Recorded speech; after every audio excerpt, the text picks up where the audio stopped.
మనోహరి రణవీర్‌తో మాట్లాడుతూ ఉంటుంది. ఆ వార్డెన్ వస్తుందా నిజం చెప్పేస్తుందా అమర్‌కి అని అంటూ ఉంటే, మేము ఆశ్రమానికి వెళ్లి పిల్లల పీక మీద కత్తి పెట్టి మరి బెదిరించాము. తప్పకుండా వచ్చి నిజం చెప్పేస్తుంది అని మాట్లాడుకుంటూ ఉంటారు. అప్పుడే వార్డెన్ అక్కడికొస్తుంది.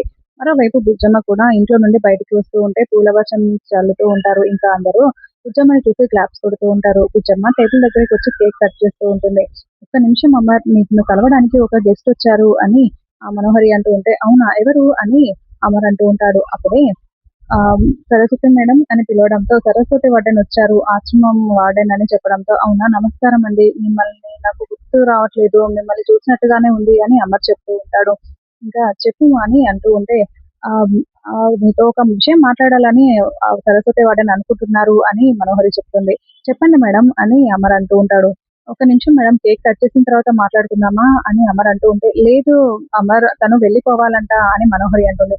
పర్వాలేదండి, కేక్ కట్ చేయండి, నేను వెయిట్ చేస్తాను అని వార్డెన్ అనడంతో, ఇంకా అలాగే అని భుజమతి చేత కేక్ కట్ చేపిస్తారు. మరోవైపు గుప్తా గారు దూరంగా ఉంటే బుజ్జమ్మ గుప్తా గారిని దగ్గరికి పిలుస్తుంది.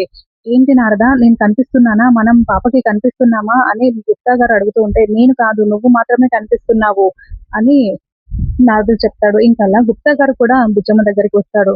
బుజ్జమ్మ కేక్ కట్ చేసి మనకి బాగీకి తినిపిస్తూ ఉంటుంది. ఆ తర్వాత మరి ఫోన్ మాట్లాడుతూ ఉంటాడు. ఎవరు చూడనప్పుడు బుజ్జమ్మ గుప్తా గారికి కూడా కేక్ తినిపిస్తుంది. గుప్తా గారు కూడా బుజ్జమ్మకి కేక్ తినిపించి ముద్దు పెడతారు. ఇంకలా చాలా సంతోషపడుతూ ఉంటే, "ఏంటి నా గుప్తా గారు, మీ సోదరి ప్రేమ నీకు కనిపించిందా?" అని నారదుడు అడుగుతూ ఉంటే, "అవును కదా మరి" అని గుప్తా గారు చెప్తూ ఉంటారు. ఆ తర్వాత మళ్ళీ అమర్ ఫోన్ మాట్లాడి వచ్చిన తర్వాత, "అమర్, నీతో వార్డెన్ మాట్లాడతారంట" అని మళ్ళీ మనోహరి చెప్తూ ఉంటుంది.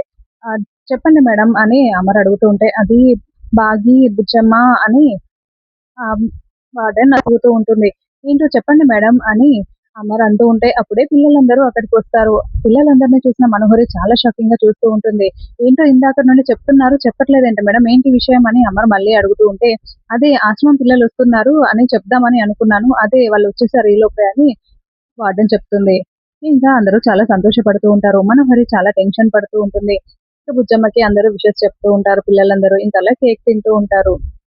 మనోహరి రణవీర్ దగ్గరికి వెళ్లి, "ఏంటి రణవీర్, పిల్లలందరూ వచ్చేసారేంటి? నువ్వు ఏ పని కూడా సక్రమంగా చేయవా?" అని వార్నింగ్ ఇస్తూ ఉంటే, "ఒక్క నిమిషం మనోహరి" అని అమర్ ఆవిడలకి ఫోన్ చేస్తాడు. "ఏంట్రా, పిల్లల్ని మళ్ళీ ఎందుకు వదిలేసారు? అసలు నేనేం చెప్పాను? మీరేం చేస్తున్నారు? తాగి ఎక్కడైనా చచ్చారా ఏంటి?" అని రణవీర్ అరుస్తూ ఉంటే, "లేదన్నా, ఒక అమ్మాయొచ్చింది. తనకి దేవశక్తిలో, దయ్యం శక్తిలో కానీ ఇలా చేసిందన్నా" అని బుచ్చమ్మ వచ్చి వాళ్ళ కళ్ళల్లో కారం కొట్టి వాళ్ళని చిత్రహింసలు పెట్టిన విషయాన్ని చెప్తూ ఉంటాడు. "అవునా? నేనొక ఫోటో పంపిస్తాను. ఆ అమ్మాయేనా చూడు" అని రణవీర్ అనడంతో, "అలాగే అన్నా" అని ఆరు ఫోటోని పంపించడంతో, "అవునన్నా, ఈ పాపే వచ్చింది" అని వాళ్ళు చెప్తూ ఉంటారు. ఇంకా రణవీర్, మనోహరి చాలా షాకింగ్‌గా చూస్తూ ఉంటారు.